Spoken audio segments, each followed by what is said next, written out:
Well, we are at the Vogue Theatre. It's quiet right now, but in a few hours, every seat in the house will be full. Fans will be excited. They'll be here to see this gentleman, one of the greatest acoustic guitar players on the planet. Here's a little sample of this man at work.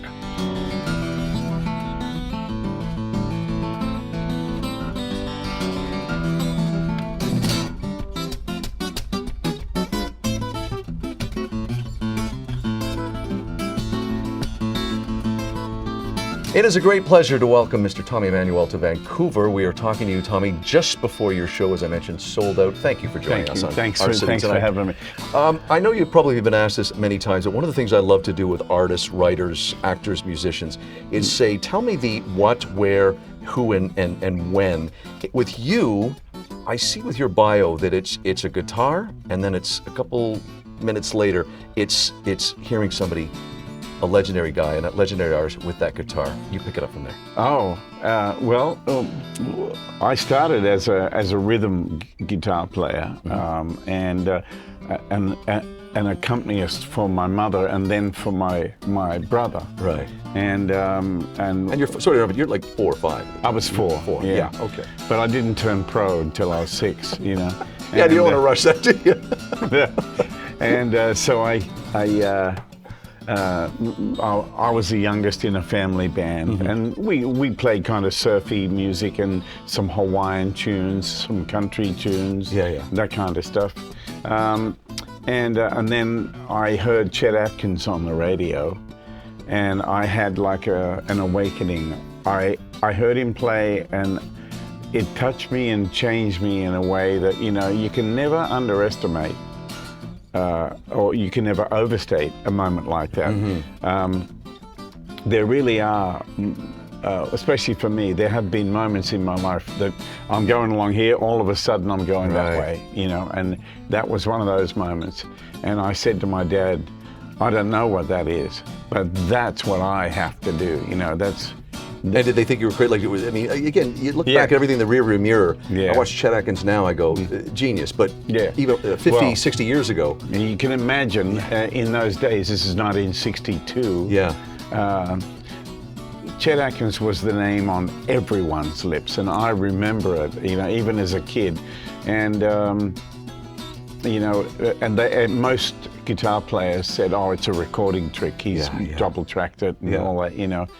But I knew what he was doing, I just didn't have a clue how he was doing it. I knew he was playing everything at once, and it took me a little while to work it out. Very few people get to meet their idols. Even fewer people get to meet and collaborate with them, and then have that idol say, this guy can play the guitar. How did it feel? You pinching yourself when you're collaborating with him on that 97 album? Yeah, well, you know, sometimes I hear a track from that record, and my first thought is, did that really happen? You know what I mean? Because to come from nowhere in way over in Australia, to be living at the house of my hero, playing with him every day, having breakfast, hanging out, recording, you know, it's like, can you believe surreal, that? It's surreal, exactly. He would come down there in his pajamas, you know, and I would brew coffee, and he would sit and have coffee with me and tell me stories about what it was like working with the Carter family and producing Don Gibson and you know and all that sort of stuff. He would tell me stories, and every day I'm thinking, is this real? Is it, you know? Tell me if this is not a good comparison. Again, I'm not a musician, but reading about you and then the Atkins thread line. I remember reading Dizzy Gillespie saying when Louis Armstrong died, he just said, "Know him, know me." Is that similar to you, to what you when you look at the handing down, so to speak, of the? Okay, let me put it from a musician's point of view. Okay. Yeah. When I listened to Chet's and so much that I felt I knew him because of his music. I felt I knew him, the person, because of the way he played. And when I met him, I did know him. I watched a segment that you did on YouTube with a very good artist himself, Rick Beato, and you're right. It was a real introduction to me again, because not being a musician, I know what I want to say, but I can't articulate it. But it took listening to you talk about layering and the blending of harmonies. And when I listened to you in that interview do a couple of just riffs on a couple of great songs like Secret Love and Moon River. Yeah. And I hope I'm getting this right, because one of the things I've always not liked is when a pianist or a solo guitar player puts too much stuff in it, gets away in the original. Exactly. This is not what Henry Mancini or Johnny Mercer wanted.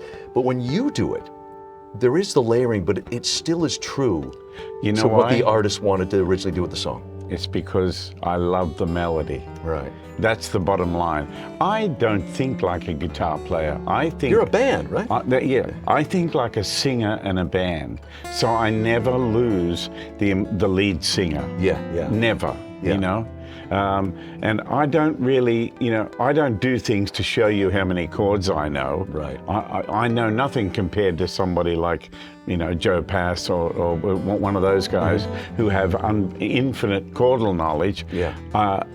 I know what pleases me, and I don't need to show anything off. What I need to do is, if I'm making an arrangement of someone else's song, particularly, say a song like Moon River, I state the melody and all that, but I also try to think a bit more like a piano. I don't go getting caught in this box here. You know what I mean? I try to think outside the box, and the things that have influenced me are movie soundtracks, movie music. You see how great writers for film can do things that just excite you and turn you on. I try to do the same thing. I try to see it the same way.